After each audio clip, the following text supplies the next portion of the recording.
All right, guys. So I was thinking about it when I was sitting there looking at the Jeep, and the way that I was going to lay out the video just doesn't make sense in which of the order you would do this work. So I was looking at it, it's like, why would I do the suspension if everything's right there and the ball joints and the hubs really involve taking the hub and everything apart? So I went ahead and did that part first. So that's actually the direction I'm doing with the videos. The next video will be the suspension, which is where I'm telling you I'm going to lay everything out in that order. Don't pay attention to that. This video is going to be the ball joints and the hubs. I'm going to show you how to do that. No, I'm not just going to skip through everything and make it real short.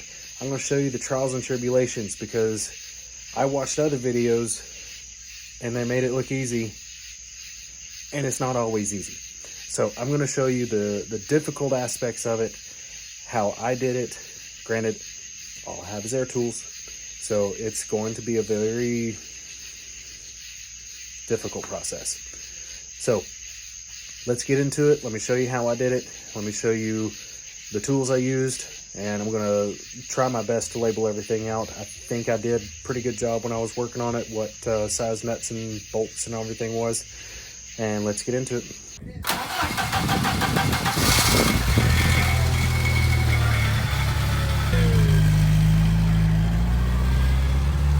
Okay, so first thing you need to remove is the brake caliper. I did have an issue last time I did the brakes on this Jeep. I had a bolt that stripped out, so we had to put a helicoil in it because it was stripped out into the knuckle, which is not ideal by any means. So the top one is a 12 for me, but they are supposed to be 10s.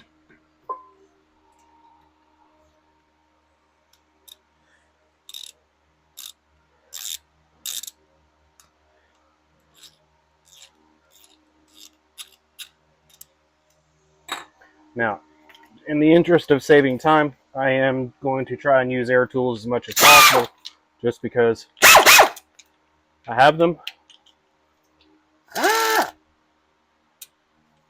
And it's faster.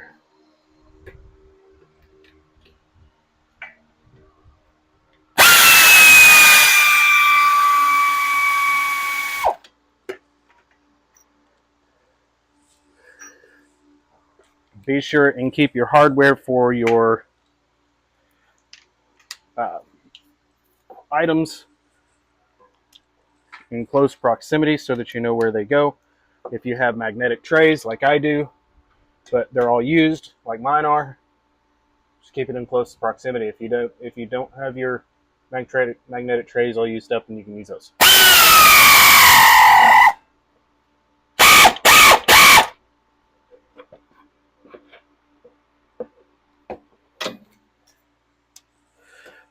That doesn't feel right.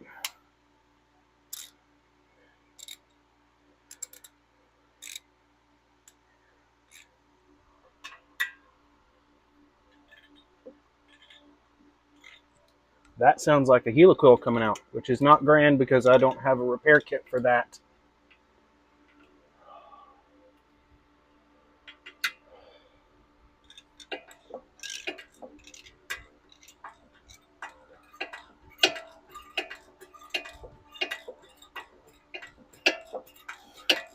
I'm in it. Might as well.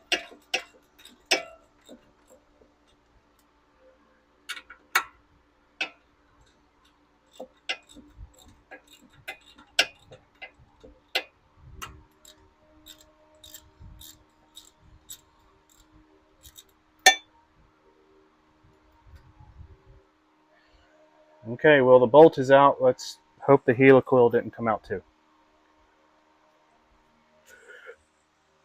This is a little brake tool that I've had for a long time.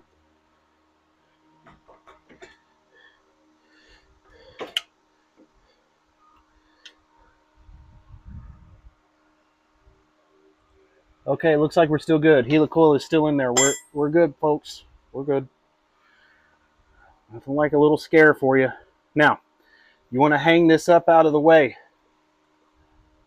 So normally I use zip ties, but I can't find my zip ties. So I have this interesting little rope hooky thing-majig that I will hang it from. Loop it around once and then hook it in here maybe. Come on, fingers. Work with me, fingers. My fingers are not working with me. They're fired. Well, that didn't work. The rope broke.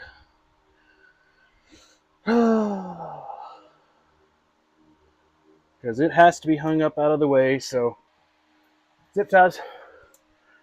So let's take this rotten rope thing off. Maybe. There we go. That goes in the trash. So, stupid long zip tie. Is that a good spot? Nope, there's nothing to loop it through right there. Okay. We'll just do it over the top of this. It just needs to be enough to hang it, guys. It doesn't have to be something stupid crazy. These zip ties are kind of stupid crazy, but my other ones are way too short.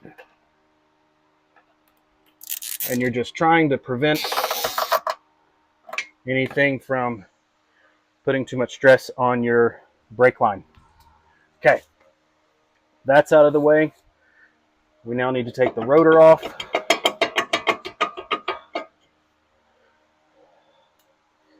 There's a fun little clippy thing down here that helps keep it in place for you.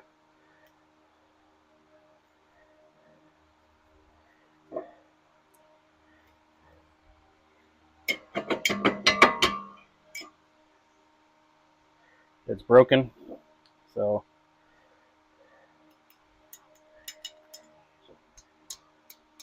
we're just going to get it off there. Now these things really aren't necessary. They put them on from the manufacturer so that it stays on there while you're working. But it's not a necessity, because once you bolt your wheels on it, guess what it does? Holds everything there. You know what I mean? Yeah. Okay. Now, the next part, we're going to do the hubs first. I need to bend out my cotter pin so I can knock it out, take off the cap nut, and then work on the actual axle nut down in there as well. I feel like this is the most important part, even if I don't get the suspension done. This and the ball joints have to be done. The ball joints on that side are the worst ones, but this side has better light for you guys, so I'm going to work off of this side. When I get to that side, I'll show you what it looks like too, because it's awful. Okay, so let's get some pliers, straighten that out. Okay, I'm back. Almost forgot. I need to kind of lubricate these bolts for the hub. Now, I couldn't find my PB blaster, but I heard that this stuff is pretty good, so this is what I got. It's a WD-40 Specialist Penetrant Fast Acting. So hopefully it will help those come out a little bit easier, because when I did that on my Wrangler, they were a BITC, you know, that.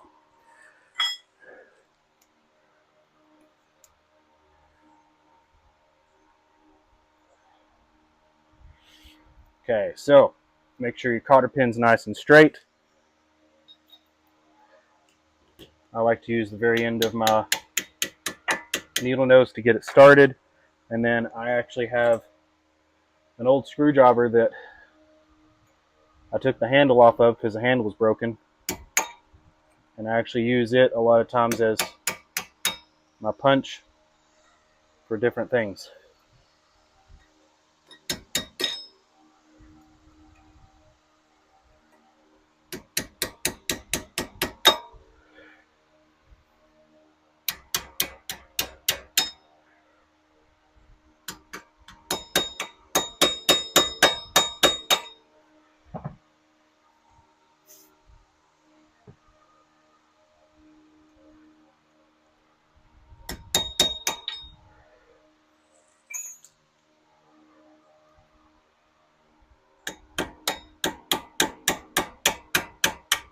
And yes, I have broken needle nose pliers doing that. So it's not ideal, but I have others. These are cheap little Home Depot. So I'm not terribly worried about that.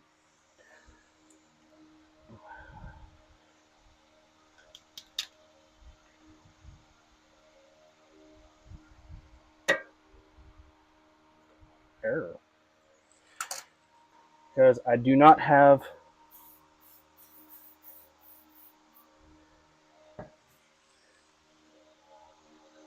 a new castle.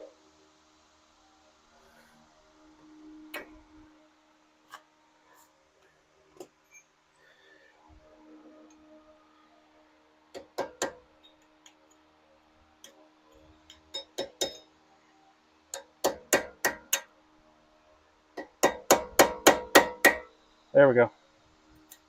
Alrighty, it just needs to be popped out. Lock washer again, keep all of your parts together. And now we're on the axle nut. The axle nut is tight. That's that 170 foot-pound. I don't remember which socket it is. Not that one. Not that one.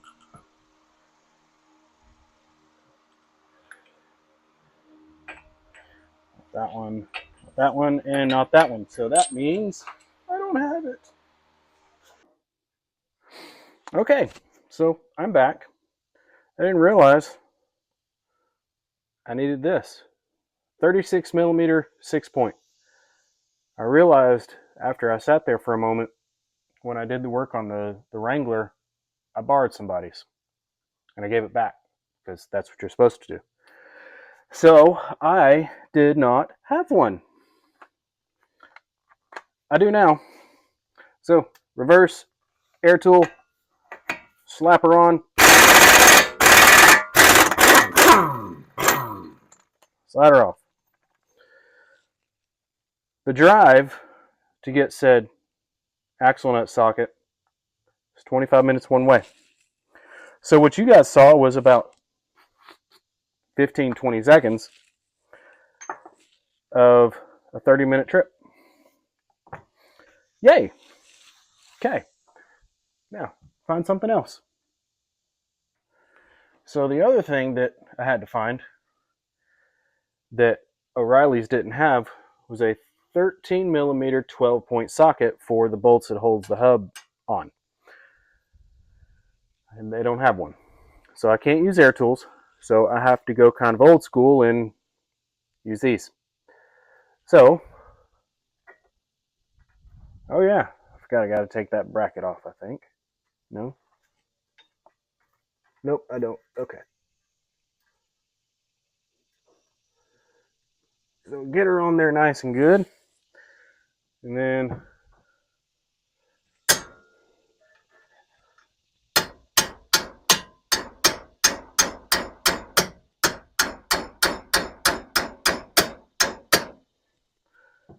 just hammer her home. Because I would love to use an air tool, but guess what I don't have? An air tool that will work with that. So, we just keep going.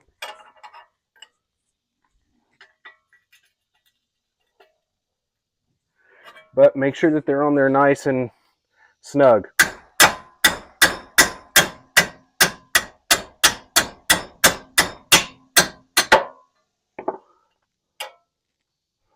And of course, because I'm hammering, I'm going to make sure that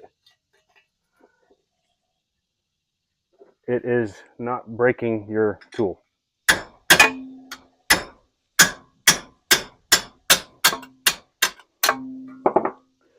There's one. This one started to move a little bit, but it's not all the way. So now I did lubricate these, as you saw, sprayed them down. But because of the location, I could not justify spraying lube on it with all of the brake components on there, because if you lubricate your brake components, guess what they don't do?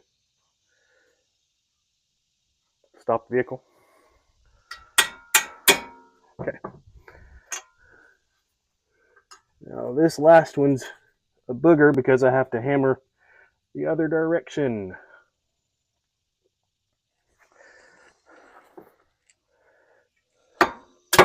And I'm not left-handed.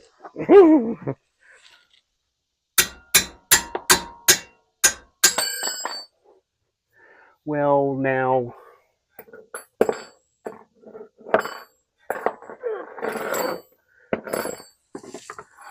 I ain't no dang mobile person because I have sciatica. So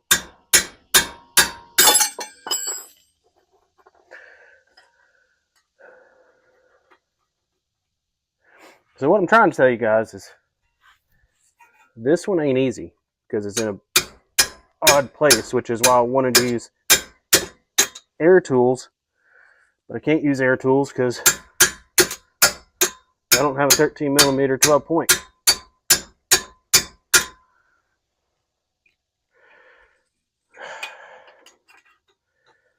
Let's see if I can get a little bit of movement this way.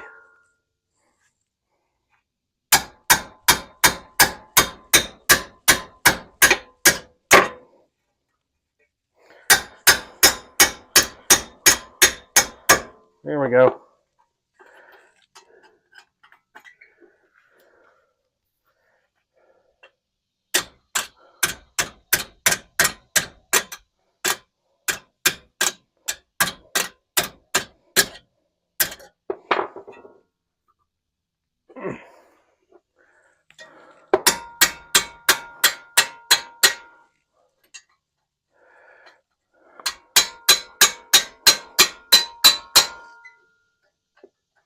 Well, I could have had enough room down here.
All right, folks, I am finally getting some progress. So with combination of penetration, heat, hammer, and torque with the 13 mil that I found in the wrong drawer. Wonder who would have done that. I'm almost there. Oh, and I smashed the bejesus out of my hand with a hammer, and blood went everywhere. I have blood on every single tool out here.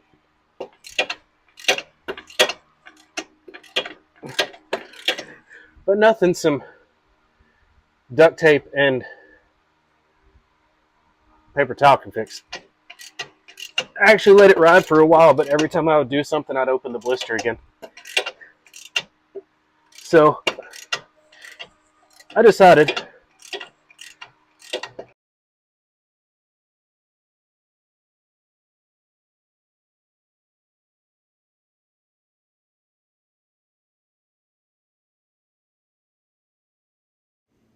Okay, so now all of the bolts were removed, so I'm going to have to knock the hub out itself.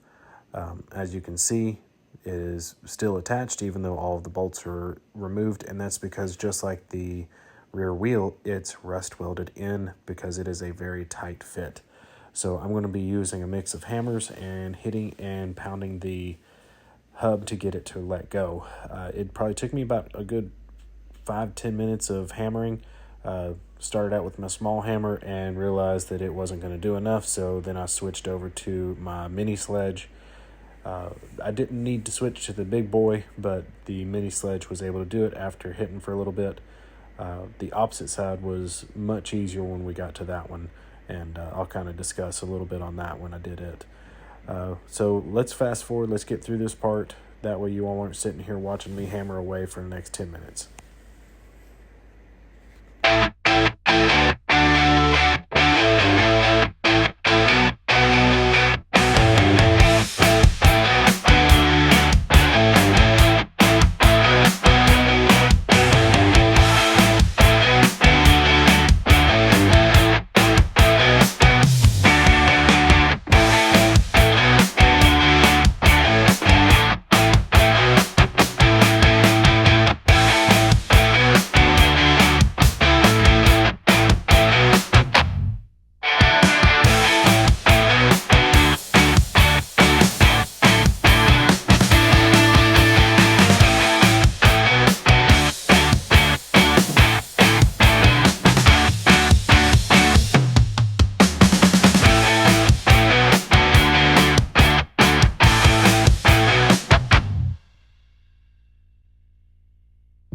Alright, so I finally had some success and got the hub released from the spindle. As you can see, it looks absolutely terrible. It's definitely old. It's probably the original, most likely. That is the little brake dust cover. I did hit it a couple times. Don't worry, I'll straighten that out and then promptly forget to put it back on, as you'll see later on. Just pay attention. It's foreshadowing. You'll definitely see it there. So now we are going to go ahead and remove the axle shaft itself. And that is a very easy job. Just pull it straight out. There's no clips or anything on the front of the Dana 30. So you just slide it all the way out. It is going to take a little bit of oil with it. So, one of the main things you want to do is make sure that you refill the oil that falls out of it. It does kind of stay in the axle shaft, which tomorrow morning when I go back out there, I'll spray all that and clean it all out. All right, now you're going to see me remove the steering rod. That's what connects both of the spindles so that when you turn your wheel, it turns your wheels. That's just a single castle nut on the top with a cotter pin. I'm going to remove the cotter pin from there, and then we're going to remove the castle nut. All right, so here I am getting a little distracted, finding a few things. There's the rag I cleaned my finger off with, tons of blood on it. Now I'm searching around for the socket I need to take the castle nut off, and going to attach everything to my air tool, rip that dude off, and there you go. All right, so now I'm going to take my hammer and I'm going to strike the knuckle so that it will let go of the shaft of the steering rod. Do not strike the steering rod itself. You will actually mar up the threads if you strike that. That's what I'm pointing out right here. You hit the top of that, those threads get marred, and that nut does not go back on. So always, always, always strike the steering knuckle. You're actually going to create a shock that lets go of it. So now we move on to removing the cotter pins for the ball joints themselves. So I'm going to speed it up a little bit. We're going to remove those, and then we remove the nut on the bottom, on both the top and the bottom ball joints. And then from there, we're going to strike the knuckle itself and knock it out.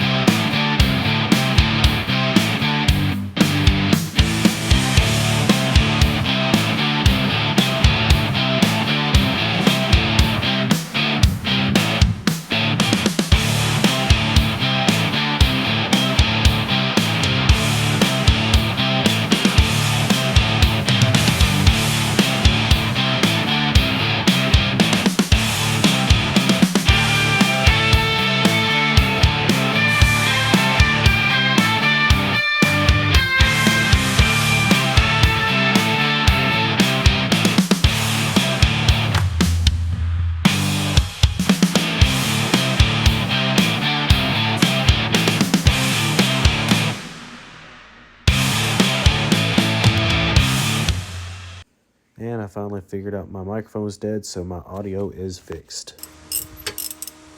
Thank God for my hat. It's absorbing all of my sweat. Unfortunately, it's dripping from my hat, which means it's a lot of sweat. Oh, there we go. Okay, so now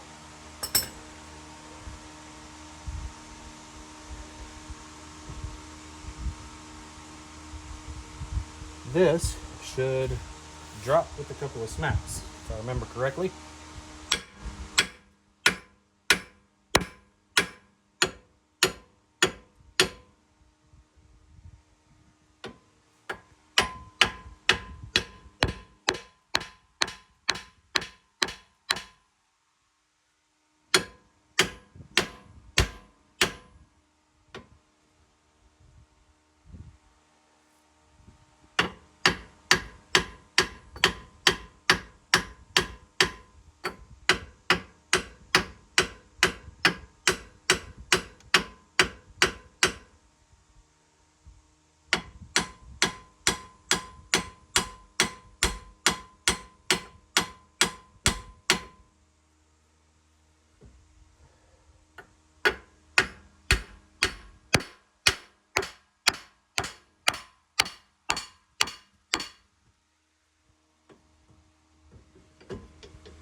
Okay, top one is free, bottom one is not.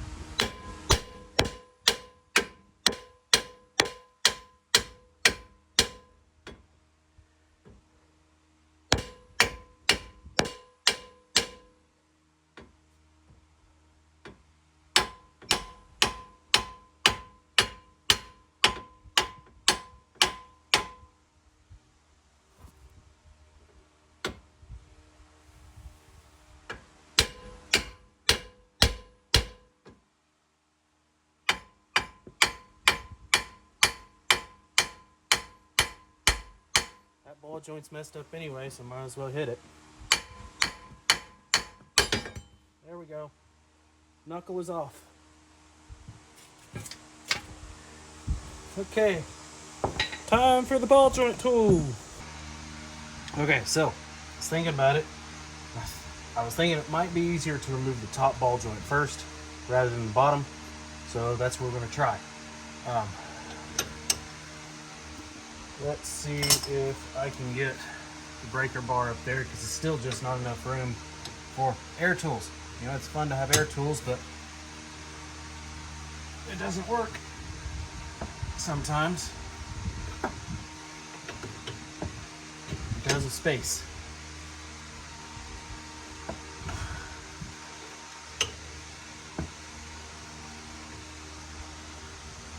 Am I making headway? I don't know.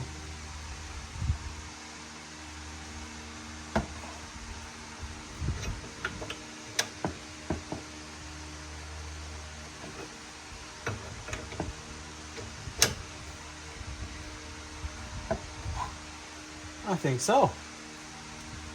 Feels like things are moving. Can you see it? Oh wait, no, you can't see it because I have you set so you can see a lot of things. Yep. It's a moving.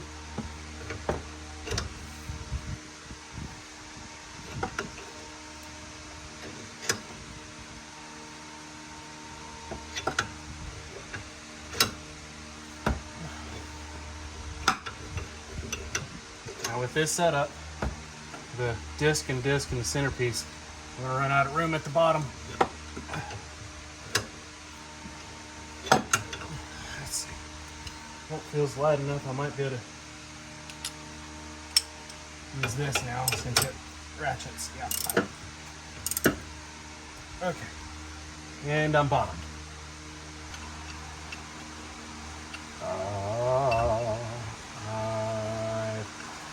I figured it out. Hey, it's raining.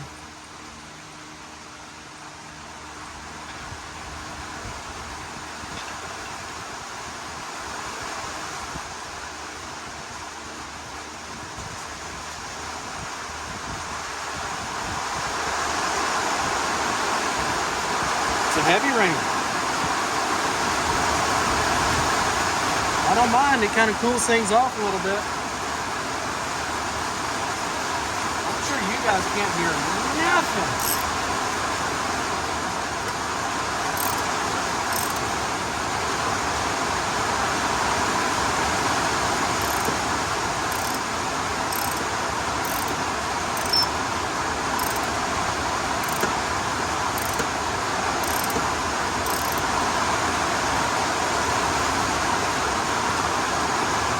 You know what really sucks? My air compressor is outside.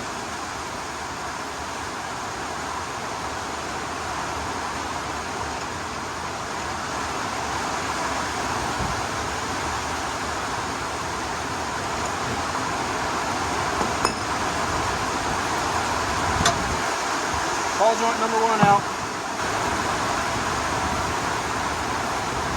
And this is why I thought it might be easier to do the top ball joint first. Yeah, the top ball joint first, and you need to do the bottom after that.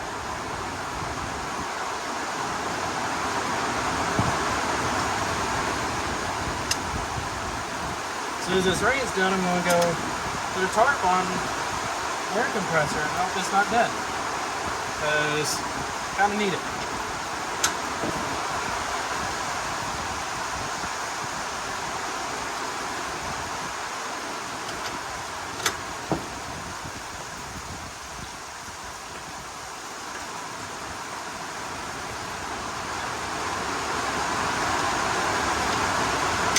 Wasn't supposed to rain today.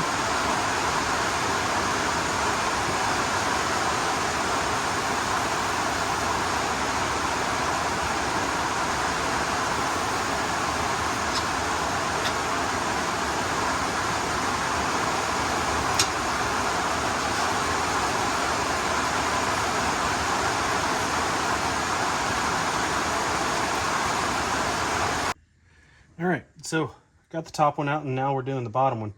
Took a little figuring, and I was trying to actually do it the wrong dang way because I wasn't smart enough to think about it.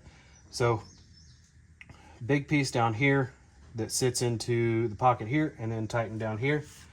And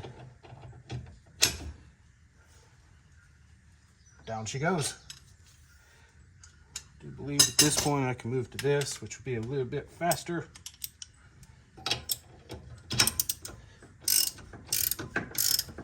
Oh yeah. Bingo.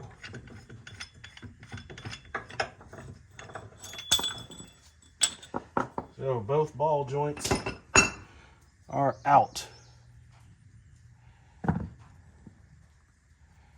Feels very stiff.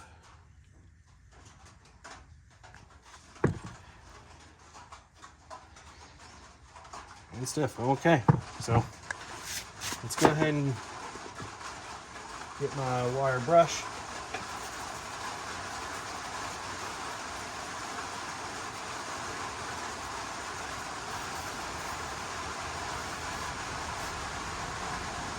Clean them up until they're nice and smooth. Let's go get one of the boxes of the new ones and put it in.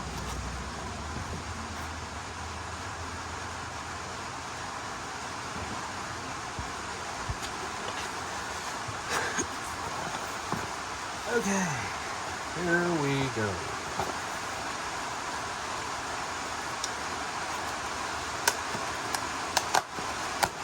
So this is the kit that I got.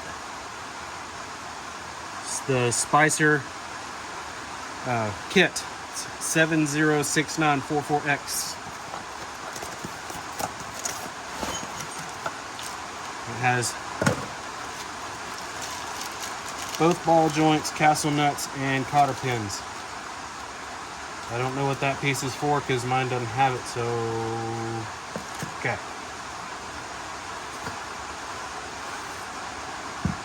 Now we're going to do it in reverse order and do the bottom first, but that looks much better than the other one.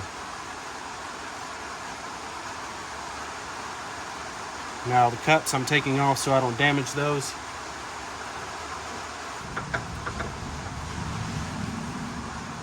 You guys get to see the trial and error side. I've always felt it's better to show that side first. And then the other side's easy because you saw all the things I did wrong, so you don't do them wrong, you know?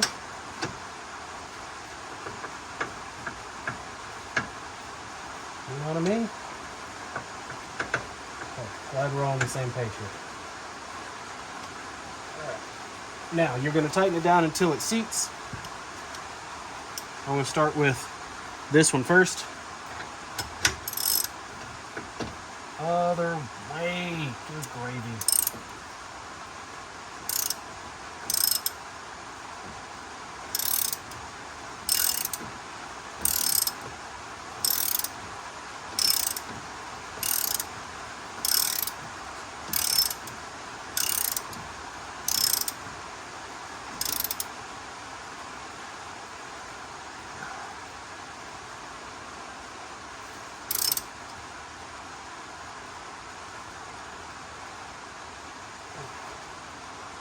All right, it is seated.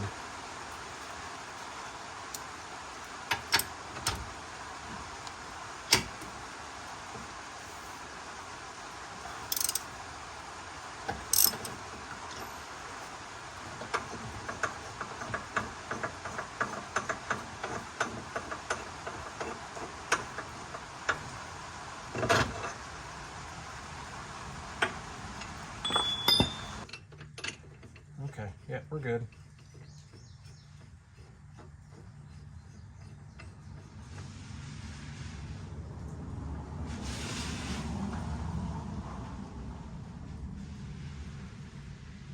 Okay, so now we go through and tighten it all back down again.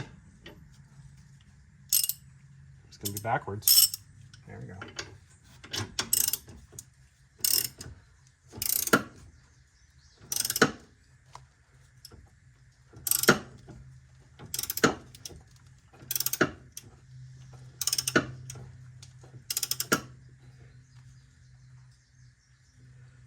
All right, it looks like it's going in pretty well. This one's a little tougher than the other one was. Maybe it's just because the angle.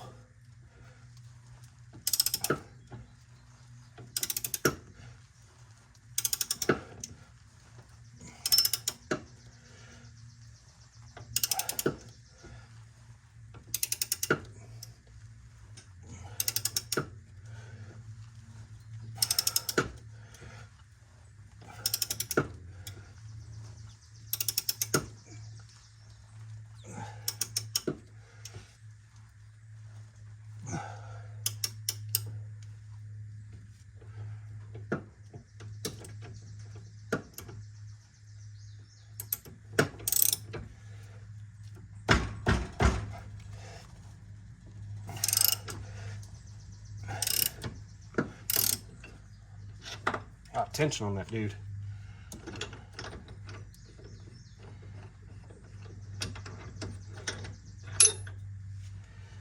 All right, new ball joints are in. Okay, so now at this point I can put the spindle back on.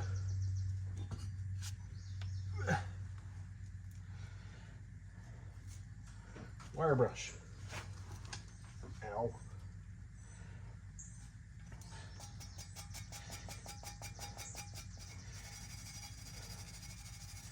So essentially all I'm doing is cleaning off that mating surface.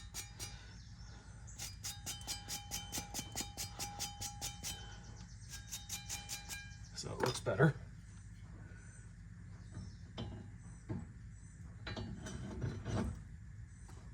Caps are on both of them. And I didn't have my nuts ready. I know that sounded wrong, but it's true. I did not have the castle nuts ready. And of course this kit comes with the new cotter pins as well. Okay. All right. Okay, here we go.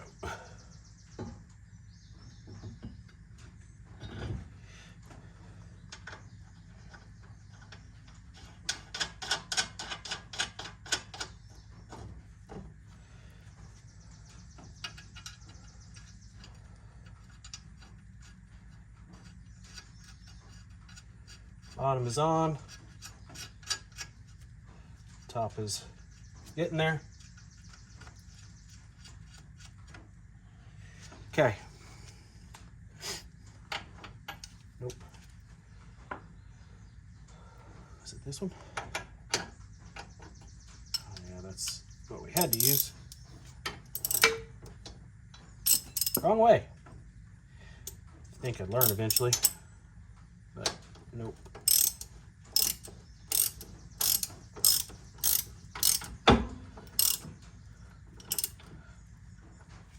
Lost my fan.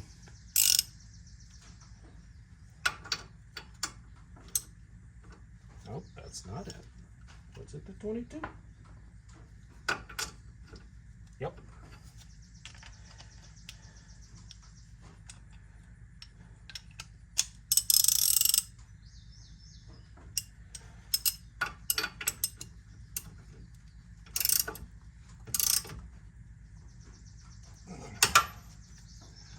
Okay.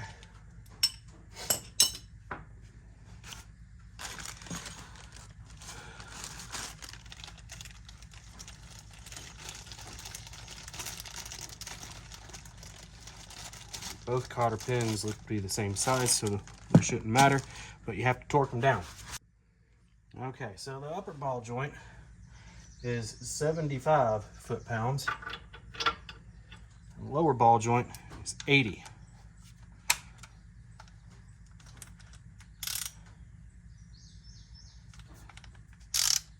All right, yep. My torque wrench would do this, but it's easier just to use the handy dandy torque wrench that my buddy let me borrow. 75. Because it's here and I'm going to use it anyway.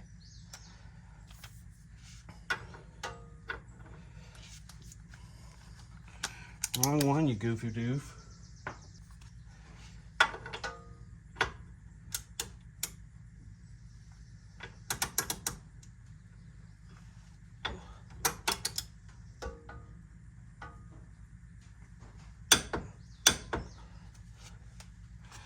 Okay, now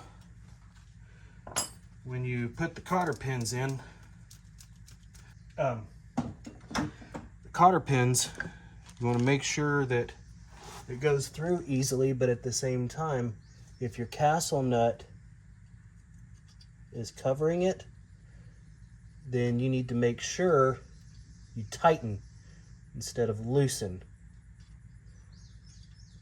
Okay? You never loosen it to get your castle nut in the right spot for the cotter pins. Always tighten. And this one ended up right at the edge towards the spindle.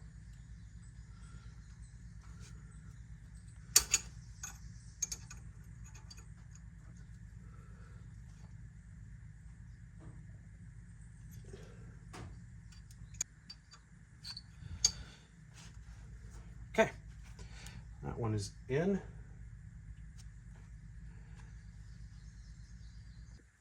So now we're going to take the other cotter pin, place it, and do the small side up. The other one I wrapped around the sides. This one we're going to do the small side up and the large side down.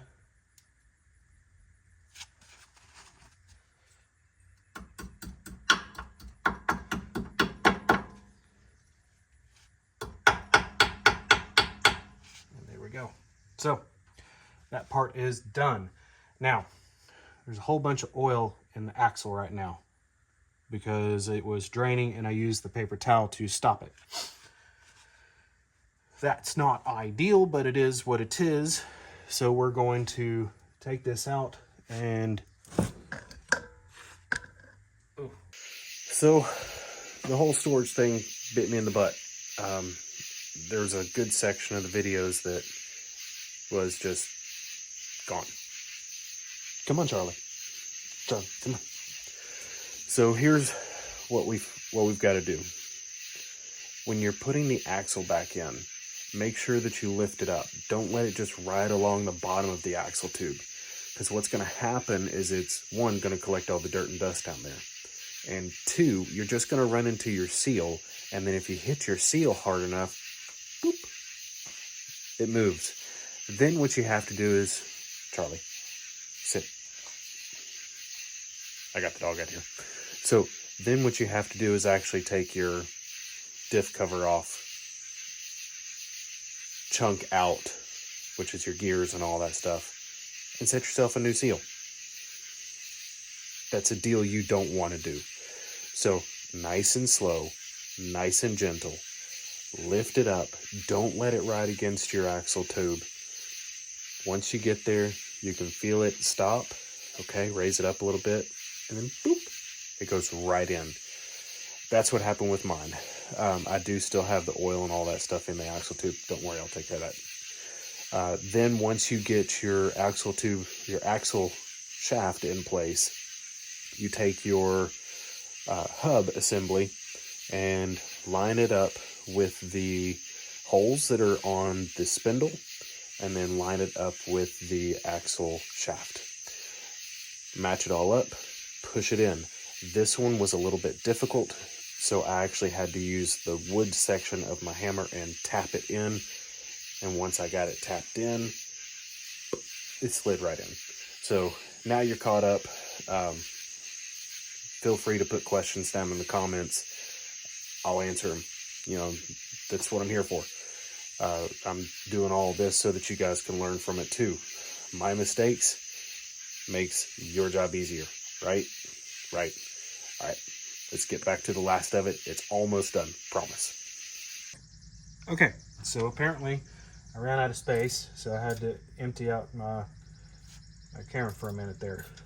So I've got the hub on. I don't know what I saw last, but it was put in. I used the wooden portion of my hammer to secure it down inside using the drill bit.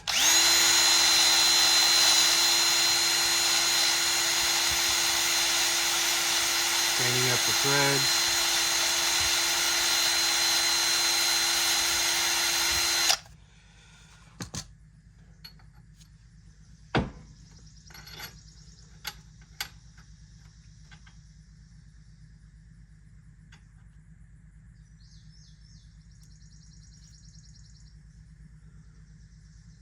You know what? I found an extra one in the barn box, in the bolt box, and it looks immensely better than that one.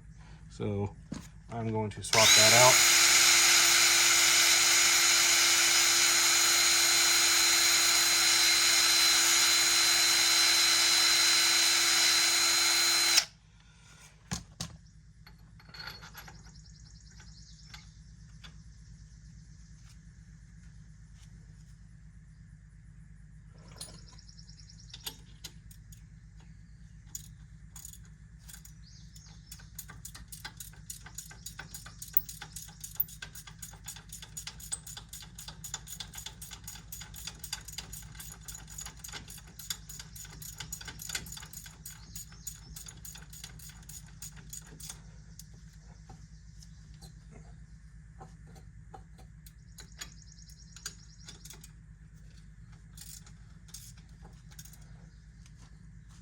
Okay, and let me go grab that extra one that I found, get it in there.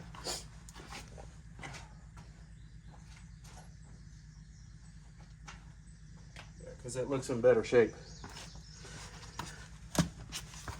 Oh, there we go.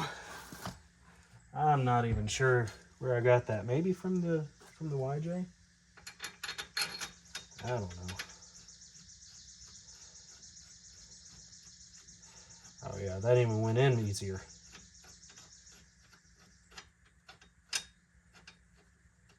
Okay.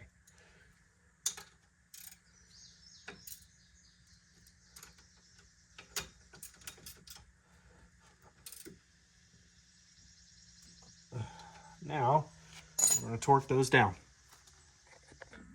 Okay, so I went and got my torque wrench. It has a smaller drive to fit the smaller socket. you are tightening that down to 75 foot-pounds.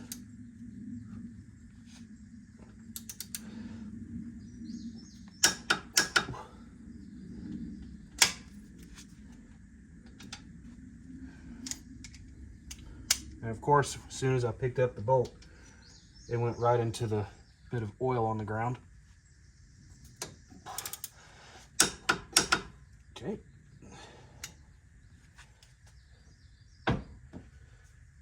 Because, you know, that's just what it does.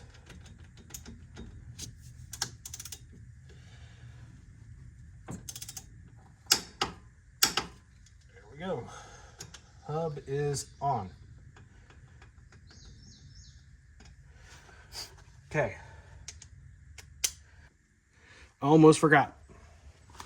You all need to see how to do the axle.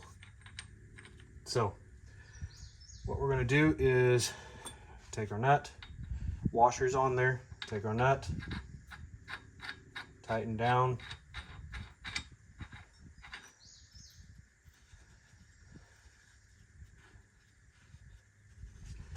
and then where's my new fantastic one? There it is. We're going to get it as tight as we can with this.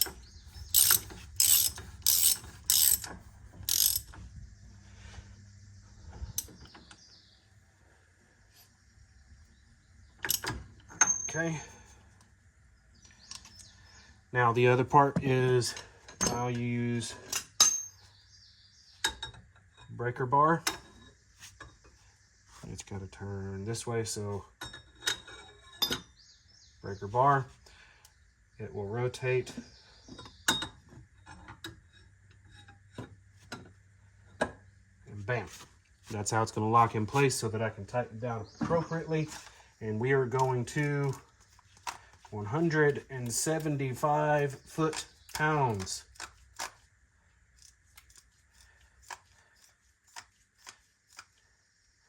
Last time I used math. Okay, so the whole space thing is killing me. I just ran out of space again. Okay, so real quickly, last time I used math. This is a 2-foot bar. I have a 90-pound railroad piece over there. And what I did is I strapped it to the end of it and let it bounce. 2 times 9 is 180. Get it? Good. So now we're just going to use this bad boy. And it's set at 175. And I can guarantee you I'm not going to be able to do this sitting down. So I'm going to stand up, come over here, and give her.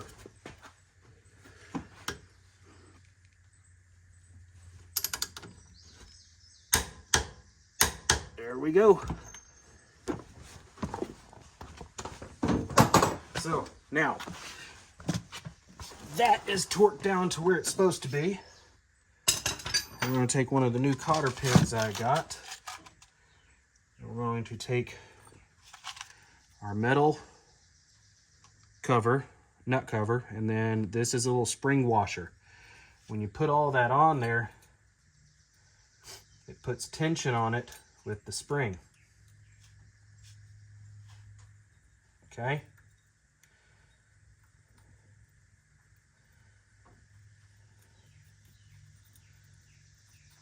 You want to get it to where your cotter pin section is nice and open.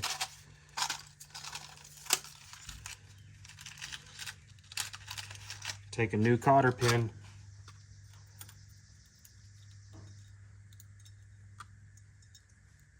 slide her in.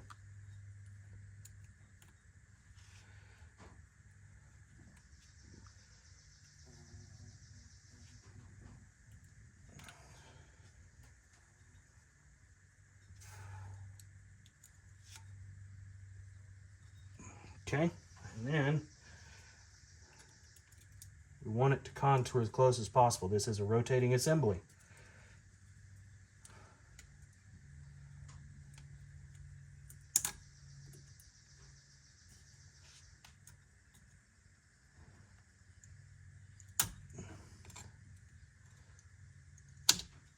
And there we go. That is all set. Now I will eventually put this back in right there, but I've got other suspension work, so no point in putting it in right now. I'll let that continue to drain. Make a mess. And we'll go from there. All right, I'll be back. Since I'm low on space, I'm gonna have to cut the video off here. I'm gonna do the opposite side and reassess on how I'm gonna do the suspension and get the video to you guys because I'm out of space. Yeah, so I'll get back with you guys. See you shortly. All right, so real quick before my battery dies and I run out of space again. Ball joints are done. So here's what we got. Passenger side, which you may have noticed, I forgot to put that on. It's a dust shield for the brakes. So I had to take it all back off, do it again. That was not fun. But that side is all done. Torque down to spec. And then, driver's side is all done. This side was immensely easier. The bolts came out much easier. Everything was much faster. So, that side was done. Now, I'm gonna switch phones to my work phone and I'm gonna start recording on my work phone for the suspension. I'm gonna start with the front and do that and see how we go. But as far as the ball joints, hubs, they're done. So at that point, later taters, got more work to do. Make sure to like and subscribe.